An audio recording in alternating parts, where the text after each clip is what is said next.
So let me start by asking you a question. Can you really truly spot fake news? Well, I've got a quiz to test to see how good you are, and if you'd make it as a fact checker for Facebook.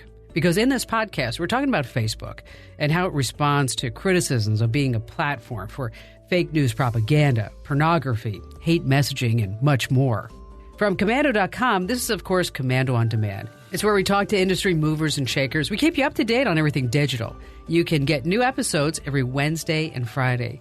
And by the end of this Komando on Demand episode, you're going to learn about a shocking new development in the behind-the-scenes, often highly secretive inner workings of Facebook.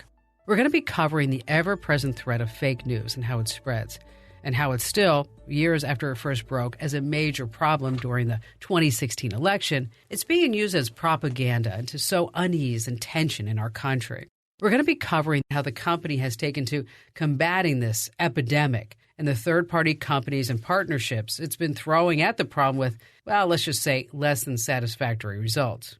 Now, many of these partners are just not happy, and a few have recently cut ties with Facebook, citing a lack of transparency, well, among other things.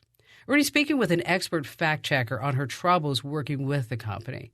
And then we're also going to take a look at another hot-button issue for Facebook, the giant shadowing teams of so-called content moderators that have been placed in position, again, usually third-party contractors, to fight this growing wave of sick, often perverted content that violates Facebook's guidelines.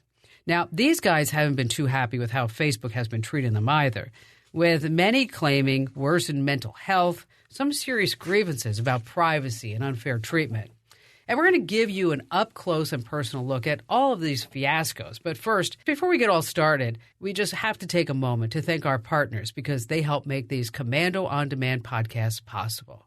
When you're hiring, you don't want to waste time sorting through dozens of irrelevant resumes. You want an efficient way to get to a short list of qualified candidates. You need Indeed.com. Post a job in minutes. Set up screener questions based on your job requirements. Then zero in on qualified candidates using an intuitive online dashboard. Discover why 3 million businesses use Indeed.com for hiring. Post a job today at Indeed.com/hire. Search for greatness. Search Indeed. Okay, welcome back. Let's see if you can really spot the fake news. Are you ready? First story. After a local gang opened fire on 2 police officers, a 79-year-old grandmother fought back by picking up an AK-47. Is that real or fake? Okay, next story. A mysterious floating package started a bomb scare, but it turned out to be a NASA weather balloon. Do you think that's real or is that fake? All right, how about this one? The Federal Reserve raised interest rates 4 times during the Trump presidency and never, ever raised it once during Obama's 8 years. All right. Okay, just one more. We're about to get a never-before-seen look at planet Mars when during a rare celestial event, Mars will look to be as big as Earth's moon. Okay, so how'd you do on the quiz? I gave you 4 stories. All right, here's a clue. 3 are fake. 1 is true. If you guess that there really was a NASA floating weather balloon, gold star for you, buddy. You're right. The other stories, the AK-47 carrying granny, the Federal Reserve, and Planet Mars, so sad, all fakes. We've heard about Facebook's data mining and security risks. But aside from that old classmate or distant relative who spouts off angry political rants, Facebook can be a pretty vanilla place. You share pictures of your family vacations, you keep up with old friends you haven't seen in years, and you follow your favorite tech expert. Of course, that would be me. Yes, Facebook.com/KimKomando. Now, what if I told you there's a brutal and sinister layer that you just don't see? And there's a good reason you don't see it. I'm not talking about the dark web here. I know that's where your mind went. I'm still just talking about Facebook. I'm talking about the millions of reports the company gets every single day for content that gets reported for violating the site's content policies. Violence, brutality, hate speech, and of course, well, fake news. Why are you and I spared from the majority of this shocking content? Well, at least I hope you are. It comes down to thousands, and I mean thousands of men and women who serve as fact checkers and content moderators. These people have the job to sift through this digital garbage every single day. And get this, most of them are not even technically Facebook employees. The company has handed control of what stays and what has to go to armies of third-party contractors. And from what they've been saying in the media, it seems like it really has been the worst of times. For the fact-checkers in charge of weeding out fake news, it looks like two of the site's biggest partners, and we'll get into just who that is later, just ended their agreements with Facebook. All right, let's talk about content moderators for just a second. I've got to introduce you to that topic before I can introduce you to any of our guests. The content moderators help filter out violent and pornographic content. Imagine what this is like. You're sitting in front of a computer all day, and your job, oh my gosh, be terrible, but your job is to flag beheadings, assaults, rapes, murders, content that you wouldn't want any child to see. Just earlier this week, a story broke about a Phoenix-based firm that works with the social media giant and whose employees have been turning to drug use and what they call trauma bonding to cope with the disturbing content that they're reviewing day in and day out. So we're going to be putting Facebook under a much-deserved microscope. And boy, do we have a lot to talk about. And to help us do this, we reached out to Brooke Binkowski. She actually worked with Facebook as a fact-checker. She was in the trenches. She had the job. And Brooke has been making waves recently. Following her departure from Facebook, she published a fiery, incisive piece with BuzzFeed.com about Facebook's lack of transparency. Now, Brooke's no boiler room fact-checker. She's a journalist whose resume includes time as managing editor of a popular fact-check site. I'm sure you heard of it, Snopes. Her outspoken criticism of Facebook has landed her in the limelight. She's calling out the unethical and wrong practices. All right, everyone, I'd like you to meet Brooke Binkowski. Brooke, so tell us how you got to this part. What have you done so far in your life? My name is Brooke Binkowski, and I am the managing editor of trutherfiction.com. Before that, I was the managing editor of Snopes.com. Before that, I was a reporter on the U.S.-Mexico border. I don't know if you care about that. And I am also, I guess, one of the very few people who is coming out and saying, you know, Facebook is doing bad stuff. Did we work together, Brooke? I think so. I think we worked in the same building, at least. Everybody's name sounds familiar, and I think I've worked with everybody. But I did work at KNX, which was in the same building as KFWB, and then all the AM CBS stations. And then before that, I worked for KPCC. And then I worked for like a bunch of stations in San Diego, Pogo, KPBS. Wow. And then CNN Radio. Did you ever work there? Mm-mm. Oh, then I don't know. Well, you never know. Our paths probably cross somehow in this whole thing. It's radio. Okay, so now the universes are colliding once again. And tell us what you did with Facebook. Okay, so I was the managing editor of Snopes, which is that, you know, big fact-checking website. And Facebook approached me and asked if I would be interested in partnering with them. So I immediately, you know, closed the email and decided it was way too much responsibility and I didn't want anything to do with it. And then eventually I returned to it and sent it to the owner of the site. And none of us really knew what it was, what we were supposed to be doing. And we assumed that we were going to be doing something like real-time fact-checking, which it turned out that was kind of what we were doing. They would give us this tool, and it was hooked into our personal Facebook accounts, which I found particularly weird. That would bring up a table, and we typed in the URL of all the stories that they were looking to have debunked. We would put whether or not they were true or false or mixture, you know, undetermined, all of those things. And then we would put the URL to our fact check on Snopes into this graph, into this little, you know, table on Facebook. And then that was it. Like it was non-invasive, so we appreciated that. But none of us had any idea what they were doing with it. Okay, so wait, just back up. Okay, so somebody posts something online, right? Mm-hmm. And I flag it by saying, you know what, that's just not true. Okay. Mm-hmm. And then that computer algorithm says, okay, well, we need to send that to a human being to actually check. I think that's how it worked, because they never would tell us how the flagging process worked either. You know, at some point they had people who were flagging stuff just, you know, at random. At another point, they had experts flagging things. Like, I had no idea how they ended up on this list, how these stories ended up there. But yeah, in theory, that was how it worked. Okay, so did you only check Snopes, or were you allowed to go to other places to figure out whether or not this was fake news or real news? So since we were Snopes and we were partnered with them, we were just using Snopes URLs. There were other groups that were using their own work, but we were using our own work in order to debunk the fact checks. So what are some stories that you might remember? Oh my gosh. I'm trying to remember. We would get like the same story over and over and over when it, you know how somebody puts out like a satire story and then a fake news or disinformation site will take that and they'll just rip it off and then post it under their own byline. Yeah. So we'd get that over and over again, which led us to believe that it was an algorithm issue. But I'm trying to think of an example. Like this keeps getting stuck in my mind because we just had to re-debunk it for my news site, which was this was one that we did, I believe, for Facebook. It was a woman. This is a completely untrue story, by the way. She had a bunch of kids and she decided to leave them in the car while she went and ate at a buffet for 9 hours. And this was accompanied by an unrelated mugshot of this hapless woman and who got arrested for, I think, theft or something like that, kind of misdemeanor theft, but her mugshot was online. And so whoever it was swiped it. So this started going out everywhere. People were passing it along thinking, oh yeah, what a stupid criminal. Haha.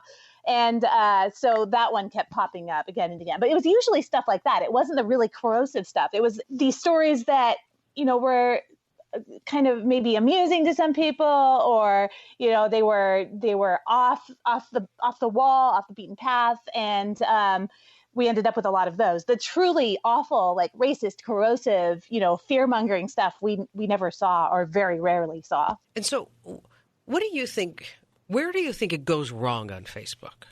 Oh, definitely their opacity, their lack of transparency, the fact that they are still trying to use algorithms to solve human problems. They're completely resistant to the idea that they need to hire internal moderators. They're married to this false idea of free speech. I keep hammering this because I feel like people talk about free speech and they don't quite understand it. Free speech isn't just the loudest person, getting control of the room. That's antithetical to what free speech actually is, because then that means everybody else doesn't get to speak, right? Free speech is everybody gets a chance to talk. And Facebook is privileging the loudest, most obnoxious people over everybody else with their whole idea of free speech, which means disinformation, because it's shocking and it's emotionally engaging, ends up spreading far and wide and very fast. And then they get, engagement numbers, and then they get more advertising money and so forth. So, But really the biggest problem is lack of transparency and their refusal to admit when they're wrong. All right, we're speaking with Brooke Binkowski. She's a former Facebook fact checker, current managing editor at truthaurfiction.com. And coming up in just a bit, we're going to dig a little deeper. And we're going to find out why Facebook is allowing fake news to make its way into your news feed. But first, a special thank you to one of our partners in this podcast, Robinhood, because they help make these Komando on-demand podcasts possible. Robinhood is an investing app that lets you buy and sell stocks, ETFs, options, and cryptos, all commission-free. Plus, there's no account minimum deposit needed to get started, so you can start investing at any level. The simple, intuitive design of Robinhood makes investing easy for newcomers and experts alike. View easy-to-understand charts and market data, and place a trade in just 4 taps on your smartphone. With Robinhood, you can learn how to invest in the market as you build your portfolio. Discover new stocks, track your favorite companies, and get custom notifications for price movements so you never miss an opportunity to invest. Robinhood is giving listeners of Komando on Demand a free stock like Apple, Ford, or Sprint to help you build your portfolio. Sign up at invest.robinhood.com, invest.robinhood.com. Hey, welcome back. We're here with Brooke Binkowski. She's the managing editor of truthaurfiction.com. Brooke and I have been talking about Facebook's use of third-party companies that flag content as real, fake, or satire on Facebook. And coming up later, we're going to share a story about another company that Facebook hired to moderate content. How many human moderators does Facebook have? I have no idea. They have honestly no idea. That goes back to that lack of transparency. Yeah. I can tell you that when I was absolutely fixated on Myanmar and all the stuff that was going on there, and absolutely powerless to help it or to help anything, it came out later that they'd had, I think, 2 Burmese-speaking people in all of Myanmar handling all of that on Facebook. But back here in the United States, We have people that will just get on Facebook because they're bored, right, Brooke? They got nothing to do. Yeah. Right? I mean, I do the same. You know, and you start trolling around, you look at different stories, and we all have that, like, blowhard friend. You know what I'm talking about. You know, whether it's Trump or Pelosi, it doesn't matter what it is. They're just all over it. And then you have, of course, the nice Aunt Bet, right, who like believes everything that she sees online. And so when these stories are brought to Facebook's attention, it doesn't sound like they have a really good inside way to figure out what goes to the top of the news feed versus it just kind of goes away. Yeah, no, they don't. And I think it's a feature, not a bug. I mean, I think more is going to come out. And I'm speculating. I have no insider information on this particular thing, but I think what's going to happen is we're going to find out that this is purely because it's their business model, because they've been so resistant to changing the spread of this. They have been so anxious to distance themselves from any kind of responsibility that kind of just has to be the only thing that's left, I think. Well, it's all about the money. I mean, yeah. Let's just God. It's just all about the money. Let's see how long we can keep them on the page. And psychologically, those buttons are there at various places so that this way you do have that endless scroll, okay? Mm-hmm. You also have a little bit of FOMO, right? Mm-hmm. And when you start looking at the stories that spread on Facebook, it seems like the crazier stories get spread more than like the good stories. Of course, because that bypasses your, thinking part of your brain. It bypasses your frontal lobes and goes straight for the amygdala, right? So you're like either really scared, or you think it's really funny, or you think it makes you really angry, or something like that, which equates to, by Facebook's definition, engagement. It drives me nuts because engagement is not an unalloyed good. I like the idea of being able to talk to friends. I don't like the idea of having, a 6-hour-long fight with people who I used to like just because some hoax stories going around that they found believable, for example, or that I found believable. I mean, I've been taken in before, too. Yeah, I have, too. You're looking at that. You're like, whoa, that has to be true. And then you're like, God, darn it. I think I had one too many glasses of wine when I liked that. What the heck was going on? Should not Facebook and drink, okay? Stop it. Stop it already. Oh, we've all been there. All right. So do you think Facebook, I think I know the answer, but let me ask you this anyway, Brooke. How does Facebook fix the problem? Oh, they hire moderators. They bring in people who are ruthless about stopping this content. You cannot have this happening. And I mean, they have made I get really worked up about this. They have made plenty of money. I did the math at one point and I discovered their annual profit is equal, or at that point was equal to Jamaica's GDP. I don't know. I was just looking at a list of, countries whose GDP was about the same. And I mean, it's just, I shouldn't say it's disgusting that they made money. I mean, good for them, I guess, but it's disgusting that they made money off these psychological testing, these psychographics. It's spilling our data to everybody, our innermost thoughts, our desires that are now being, cut into little pieces and used to reassemble us basically and push us one way or the other politically. I mean, it was wrong enough when it was being done in the service of consumerism, but now it's just political. They're screwing up elections. I mean, oh my God. It's so dystopian. I have made it, it's no secret that, I don't like Facebook. I've said it publicly. I wish I could delete my account, but I can't because it's tied to the show account. Okay. Mm-hmm. I can't stand the tracking that happens. You mentioned Jamaica. Their GDP. Probably much like Jamaica, their GDP is tied to smoke. Facebook is a lot of smoke and mirrors too, right? Very good. And when you start looking at all the tracking that Facebook does, so the last number I saw was 52,000 data points. I mean, about a particular person. I don't know about you, Brooke, but I can't think of 52,000 things about myself. Right? I mean, what? It's got to be some of the most trivial stuff. It's got to be just. If it wasn't being done by AI, I imagine people would be bored out of their minds with that kind of stuff. Who needs that kind of level of data? But it is all for the almighty dollar, because when we can start really giving targeted advertising and down to minutia, like, you mentioned, do you like Coke or Pepsi? Okay. Do you prefer cranberry juice over apple juice? I mean, there are different psychological aspects where people will say, you know what, she likes cranberry juice. She probably gets a lot of UIs, versus apple juice or whatever it might be.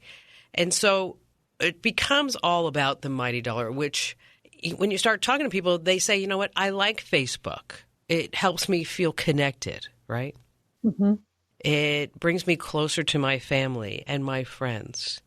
But I will tell you that when I quit Facebook, I deactivated my account, and then I realized that I couldn't because of the show page and things like that, is that when I deactivated, I was like a sense of relief. Oh, totally. It's like, oh my gosh, I don't really care what these people in high school do anymore. I haven't seen them or heard from them for like 30 years, right? And, I went to one of my reunions a couple of years ago, and I realized that, I don't have anything in common with them. They don't have anything in common with me. Why are we friends on Facebook? Yeah, there's that as well. But on the other hand, I put myself in a really weird position where I'm actually kind of defending Facebook at the same time that I'm excoriating them. I want them to be better. I find the Facebook experience right now to be very onerous. I don't like their messaging. I don't like the timeline, but I do respect it as an unparalleled method of mass communication. It's got such a great infrastructure that I don't think when people say, oh, do you think Facebook should go? No, I don't. I've seen it. It's been a net positive for a lot of communities, but those algorithms, they need to go. The things that are making us all depressed, the things that are bringing us into contact with the kind of people that we would never even talk to on the street. No. Right. Those need to go. I was at a food court at the shopping mall not too long ago, and I was standing there with my husband, and I looked around and I said, I don't really see anybody here whose house I would like to stay at.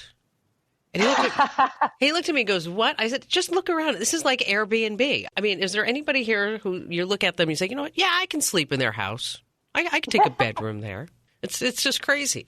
But with Facebook, suddenly we hop on, we talk about things that we shouldn't talk about. I especially like the family tirades that people pop up, and they'll say, I'm never going to talk to my son again because he's got a wife who I don't like, and he likes Trump, and she likes Pelosi, and blah, blah, blah, blah, blah, blah. God. It's just it's get crazy. And, I have to admit that I've had to really I've had to really regard myself and with all my warts and realize that I have a long way to go as a person, because I used to get on Facebook and I would see that drama and I would be like, oh, I love it. If it doesn't involve me, I love reading the drama. Actually, maybe Facebook did make me a better person because I don't like it anymore. It's just gotten really depressing. So I think the answer, and I agree with you, the answer is human intervention. Computers are only as good as how we program them. I feel like they've forgotten that. I feel like everybody's like gone insane. They start talking about AI. It's like, okay, AI is one thing, but this is just a series of increasingly complex algorithms. This is not thinking for itself. If this, was an actual like personality, we could talk about it. You know what? And that's probably a good point, because unless you actually know how a computer works, right? It doesn't do anything that you don't ask it to do. I mean, and you can say like, well, we programmed Watson, then Watson will answer certain questions. Well, that's all based upon what we have programmed into that computer before. And so that computer can make assumptions, if, then, or else statements. And that's all it is. And, with all the money, like you mentioned, that Facebook is making, and, Google's guilty of it too, by the way, at YouTube. Mm-hmm. Okay, is that suddenly we're going to depend upon algorithms to make sure that kiddie porn doesn't pop up in the comments at YouTube. Why is there? I think it's all about the money. Maybe it's the responsibility. Maybe it's the politics. I don't know, but there should be more humans involved. Yeah, I agree, and I think that particular failure is, correct me if I'm wrong, but it seems to me that this is a particularly Silicon Valley way of looking at things. This idea that hiring humans is an admission of defeat, that algorithms can't do like everything that they were hyped to do. I think we're going to see, just given some stories I read today, we're probably going to see some similar attitudes about blockchain coming up soon. But they just didn't want to say, maybe we were maybe we flew a little too close to the sun here. And I think that resistance has just made everything geometrically worse. So why are you speaking out, Brooke? Because it's wrong, because I care about humans, because I care about humanity, because I care about free and fair elections and democracy, and I like being free. And the end goal of all of this, I've studied disinformation. I actually developed an interest in it when I was in graduate school. Never thought it would be, worth anything. I just thought it was really interesting how it worked and how it spread and how people adopted it and what they used it for. And the end goal, when you start getting hit hard by disinformation and propaganda, is to dehumanize people and to take freedom away from people. And I've never been particularly, one of those people going out screaming about tyranny and freedom, but I guess I'm turning into that person now because I find myself thinking more and more that if our elections get interfered with too much, we're not going to have the freedom to elect new people at some point. Not to get too into politics, but I also have seen a lot of disinformation come out about, the border, for example, another thing that my grad school experience was strangely preparing me for because I studied Latin American history with focus on the U.S.-Mexico border, go figure. But what happens is, I'm seeing entire swaths of people be dehumanized, people I love, people I'm related to, me, and I see where it's going. And I see this sort of extremely dark undercurrent, and I'm trying to prevent that. And I think that Facebook's inaction, no matter what they tell themselves, tech is not morally neutral. And Facebook's inaction, like I said earlier, is making things much worse. Well, but Facebook is not a tech company. I mean, they're in the tech industry. That's not what they say. Okay, right. But as far as they are in the information dissemination business. Okay, completely agree. Okay, whether they want to agree with that or not. I mean, there are certain reasons why you only see your political views on your newsfeed because you're not going to read something that you don't agree with. You're not going to share something. You're not going to spend time. You're not going to engage in something that you don't agree with.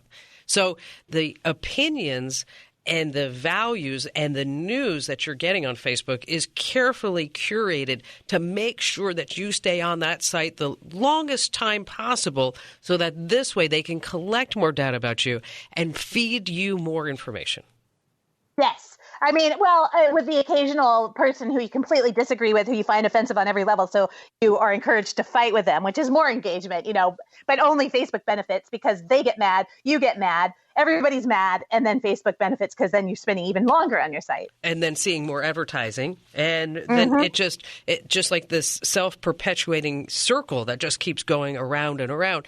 And what's concerning to me is I don't know what's the last number that you saw, but the last number I saw was like some crazy thing, like 62% of all Americans are getting their primary news from Facebook. Oh, I'm not surprised. I don't know the exact number, but I've heard like jaw-dropping numbers like that. It's just incredible. And you're seeing everything, as you pointed out, being carefully curated by these algorithms that nobody knows the formulas for. I mean, we don't know what criteria they're feeding in to show us these specific people at this specific time on this specific day. But I can tell you that there have been, a lot of studies done, including that weird 2014 experiment that Facebook finally admitted to about how the timeline affects your mood. Do you remember this one? In 2014, there were selected users, they said, who were being shown a certain number, like a larger percentage of depressing updates on Facebook, just to see how it affected their mood. Facebook did this without seeking or obtaining permission or indeed even telling people on Facebook that they were being experimented on. It turned into a scandal. So they were just giving them, so they would put up like Debbie Downer news? Yeah, they would curate their feed so that they would see only their friends who were depressed. Oh, gosh. I know, isn't it sick? And that was early psychographics. And I thought, at that time, that was as bad as it was going to get. I thought it was shocking. And now, here we are. And it turns out it really did have a dramatic effect on their moods. I mean, it does. Humans are social. Moods are contagious. Crowd behavior is a thing. And for them to just sort of, cavalierly experiment on that behavior without giving us any information about it or any chance to consent to it, I thought was pretty beyond the pale. So what can people do? Pressure Facebook. I would say get off Facebook, but nobody can. It's not realistic. And they've done that too. I mean, people have it for work. I have it for work. Even though I defend it, it doesn't mean I necessarily like it. As it is, I don't like it at all. What you can do is get off Facebook, but that's not realistic, as I said. So pressure Facebook publicly, join on to, these online ways you can pressure them publicly, sign petitions, get involved, pressure your local politicians, your lawmakers to in turn pressure Facebook. They need to face pressure, public pressure on all sides. And it seems to me that public pressure is the only thing that they respond to. Do you think Mark Zuckerberg will ever be like Tom at MySpace? You mean disappear? Yes. And never be quiet for the rest of his career? Oh God, I hope so. I mean, Tom at MySpace, I'm sorry, man. All you did was make it too easy to change your page and we all left. Well, and I don't know I'm sure you remember a couple of years ago, Mark Zuckerberg was going to run for president, run around the country, kissing babies. Right. Oh my God. Yeah, I remember that. And then do you remember that weird thing he did with, in the aftermath of the Puerto Rico hurricane? Was it Harvey or Maria? He took a virtual boat around and he's like, oh, look at that devastation. Yes. So, sometimes, Mark, you have to, look beyond your screen. It's called IRL in real life. Yeah. I'm still waiting someday for somebody to call me out on Facebook because I routinely refer to him on my national radio show as Schmuckerberg, instead of Zuckerberg. But he has created a phenomena, whether you like it or not, right? I mean, people are on there. People enjoy it. I've heard from many of my listeners that say, you tell me to get off of Facebook, but I don't know where else to go. Okay. Yeah. Everybody's there, my friends and family. And, there are also these secret groups on Facebook that people like to hang out in. And it seems to give them camaraderie. There's Facebook Marketplace. That seems to be getting a lot of traction. I mean, there are some big forces there, but I think it's every once in a while. I'm really glad that you had a chance to come on with us because you have to have a reality check. You got to sit back every once in a while and say, hey, is this really something that's good for me inside, and what am I really gaining from it, and and how can I expand my horizons? Yes, and it's kind of personal for me as well, beyond the whole worked for Snopes and Facebook and partnership and everything. But I come from an earlier time in the internet. I was online in the 80s. I remember the BBS culture. I remember Telnet. I remember, dial-up, and I remember 2400 baud. I'm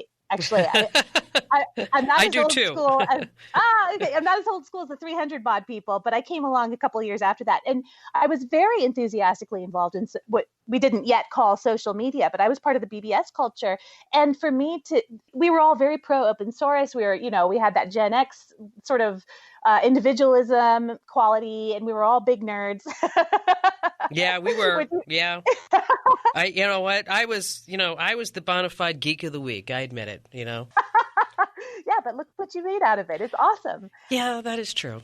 To see this turn to the service of suppressing people's individual rights and suppressing their free speech. I mean, that's essentially what's happening. To me, I find it obscene. It goes against everything we created this society for. And so I guess I do get worked up. I do take it personally because although I didn't create any of the technology, I was there. I helped shape the culture at that time. And this is not what we made that for.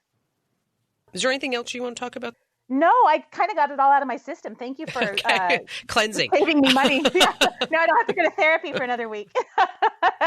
That's right, Brooke. No therapy for the next week. We did that whole mental cleansing. You can now, pull up Calm in a meditation app, whatever it may be. But no, seriously, Brooke, thank you so much for joining us. I think that, you provided some valuable insight and some fodder for conversation, and hopefully things that our listeners can think about the next time they're tempted to share something on Facebook or tempted to just sit there on Facebook and while away the hours. Yes, and pressure your elected officials to make Facebook better. Hey, thanks, Brooke, for joining us. And if you'd like to read more about this topic, head over to my website, Komando.com. That's Komando with a K, of course, .com. and just search for Facebook. And while you're there, sign up for my free newsletters because this way you get alerts when we have great breaking news stories like this. And stick around to the end of this podcast because we're having a great giveaway. That's right. You just have to listen for a special password and you can text it to win a fabulous prize.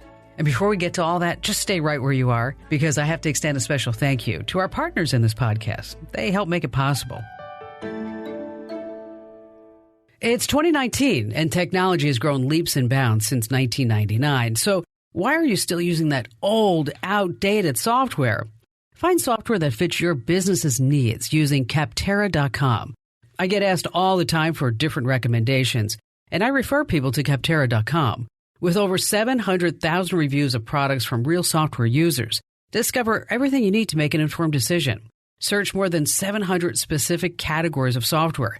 Everything from project management to email marketing to yoga studio management software. No matter your business needs, Capterra makes it easy to discover the right solution fast. Join the millions of people who use Capterra each month to find the right tools for their business. Visit Capterra.com/Kim today to find the right tools to make 2019 the year for your business. Once again, that address is Capterra.com/Kim. Let me spell it for you. Capterra.com/Kim. Hey, we're back. As we spoke about with Brooke, there's a lot of power in Facebook. Online communication is fast and messages move through the web faster than lightning, whether they're true or fake or satire. And that's part of the reason Facebook has dramatically increased the amount of content moderators. And I'm sure it came to light because, Mark Zuckerberg, last year we had the Cambridge Analytica scandal. This propaganda firm stole some 87 million users' data, and then Facebook hired thousands of people to do what its artificial intelligence technology just can't do.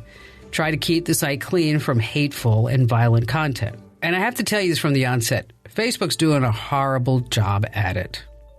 By the end of this year, by the way, we're going to have more than 20,000 people working on security and content review, working across all these things. So when content gets flagged to us, we have those people look at it, and if it violates our policies, then we take it down. Some problems lend themselves more easily to AI solutions than others. So hate speech is one of the hardest because determining if something is hate speech is very linguistically nuanced.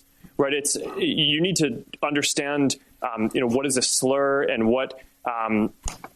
whether something is hateful, not just in English, but the majority of people on Facebook use it in languages that are different across the world. Contrast that, for example, with an area like finding terrorist propaganda, which we've actually been very successful at deploying AI tools on already. Today, as we sit here, 99% of the ISIS and Al-Qaeda content that we take down on Facebook, our AI systems flag before any human sees it. So that's a success in terms of rolling out AI tools that can proactively police and enforce safety across the community. Hate speech, I am optimistic that over a 5 to 10 year period, we will have AI tools that can get into some of the nuances, the linguistic nuances of different types of content to be more accurate in flagging things for our systems. But today, we're just not there on that. Now, let's get back to this Phoenix-based company. Their name is Cognizant, and its tactics that were making headlines recently after an article on The Verge alleged that the people who work at these companies are suffering from post-traumatic stress syndrome. Now, supposedly, at Facebook's request, these third-party companies force workers to sign strict non-disclosure agreements. I understand that. We sign them here at Commando. But what if these reports are true? You'd think that Facebook fact-checkers were conducting international espionage. This goes beyond non-disclosure and confidentiality. The reports say workers are not allowed to tell anybody, I'm talking about anybody, about their work. Not even their families are allowed to know. I can't even imagine. You spend all day looking at some truly terrible stuff, and you can't talk about it with your family members and friends. Facebook says this is to protect the identity of its users. Well, apparently, this causes a lot of employees to get really close to each other. I mean, I'm talking about really, really close. There are many reports of, let's just say, inappropriate workplace activities, and that's in quotes, between coworkers. One of the people who was interviewed for the article said that it was just a form of trauma bonding. There have been reports of anxiety, sleep loss, loneliness, even PTSD symptoms. One former employee says he sleeps with a gun and doesn't believe 9/11 was a terrorist attack.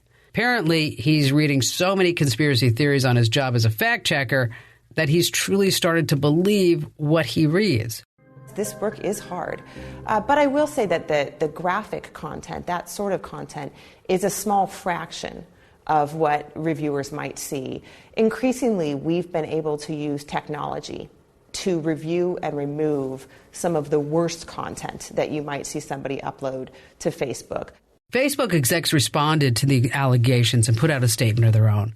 They said, well, it's a whole PR thing. They're taking steps to set and enforce the expectations that they have for partners. Maybe they'll hire another third-party firm to manage their third-party firms. PBS last year published a documentary about the thousands of secretive armies of moderators and the concerns they raise about democracy and free speech as a for-profit third-party workforce chooses what you see, and they also choose what gets buried. Here, check this out. Delete. Ignore. Ignore. Delete. Delete. Ignore. Ignore.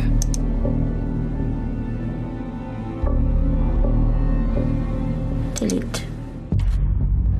Companies decide what can stay up and what must be taken down. Delete. Outsourcing should be disturbing to people in democratic societies. There are tens of thousands doing this work. All of it's done in secret. They need to be anonymous because we have a contract sign-in. Ignore. Our decisions will impact what 2 billion people are thinking. If you commit one mistake, it could trigger war. Delete. I've seen hundreds of beheadings. Ignore. Delete. Ignore. Delete. Delete. Ignore. Delete. Delete. Ignore. Delete. Ignore. Delete. The danger is that we might lose democracy because we're willing to give it up. I gotta tell you, if you're looking for another reason to ditch Facebook, even for a little while, this could be it. Facebook has set some pretty rigorous guidelines on what stays and what has to go, and these were all famously leaked by The Guardian in 2017. Here are a few. Vague threats are okay, well, as long as they don't mention anybody specific.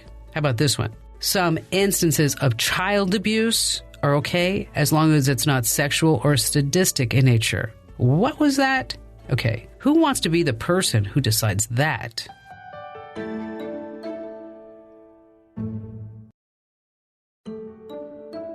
So is it time finally to ditch our profiles and timelines and call it quits with Facebook? I cannot stress this enough. Just be super careful on the web. This might be a good time to mention my new Komando community. I've been doing this for years, so I've built a small community of people who follow my show and share information with each other, and I'll tell you, they're really good people. Well, now we're taking this to a bigger scale, and we're launching the Komando community. Head over to komando.com/community and find out how you can join us. It's like Facebook, but it's safe, secure, and we keep your information private. In the meantime, I'd like to thank a few people who did their research to make sure we're as truthful as we can be on every single podcast. And in this podcast, I'd like to thank Brooke Pinkowski, not only for her time working to combat fake news on Facebook directly, but for also joining us for this podcast. I'd also like to thank podcast prepper Bailey Hart for digging deep into the workings of these third-party content moderation companies. Good job, Bailey. And also thanks to our excellent audio editor. She makes us all sound so good. Monica Galembieski. Yes, she's a nice Irish girl. And I also want to thank Mike James. Mike, you make all of our lives so much easier here with all the work you do. And obviously, I have to thank each and every one of you who's listening right now. Thank you, everyone. You help make this podcast not only possible, but you help make it as great as it can be. And if you liked what you heard today, hey, do us a favor, share it. Help us get some real news out there. And if you're looking for even more great Komando content, check out Kim's Club. It's our exclusive all-access pass to the Kim Komando show. And your membership helps us to keep putting out these podcasts. Thank you. And as always, I'm Kim Komando, reminding you, keep your chin up and your eyes wide. Stay up to date in the age of fake news by downloading my app, available on iTunes and Google Play, where we bring you the most comprehensive and important news, tips, and secrets about everything digital, including this, the Komando On Demand podcast. And thanks for listening.